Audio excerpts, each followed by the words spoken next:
People in Superior got a chance to tell their governor face-to-face what issues are most important to them and what they'd like to see him do about it tonight.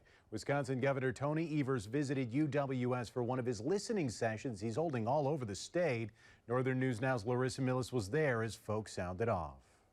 Before setting the 2023 to 2025 budget, Wisconsin Governor Tony Evers wants to hear from his constituents about what issues matter to them.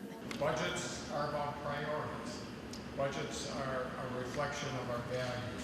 And for me, our biennial budget has always been doing is about doing the right thing for the people of our state. Northwest Wisconsin residents went to Yellow Jacket Union on the UWS campus Tuesday night to share their thoughts with Evers and Lieutenant Governor Sarah Rodriguez.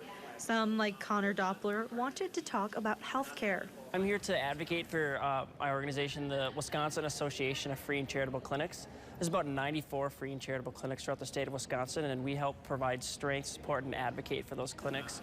Doppler says the state has granted $1.5 million to his organization in the past, but he hopes the next budget includes double that. Meanwhile, 8th grade Superior Middle School teacher Carly Caven wanted to attend to let the governor know her concerns on education funding. My concern is that we have had not very much per pupil spending increase over many years now, and so our district is concerned with a 1 to 3 year plan for our budget.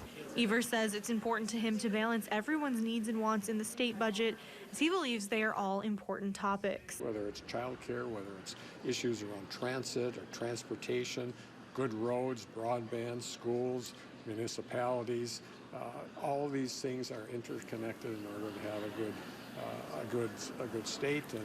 The governor will present his final budget proposal sometime in February. In Superior, Larissa Millis, Northern News Now.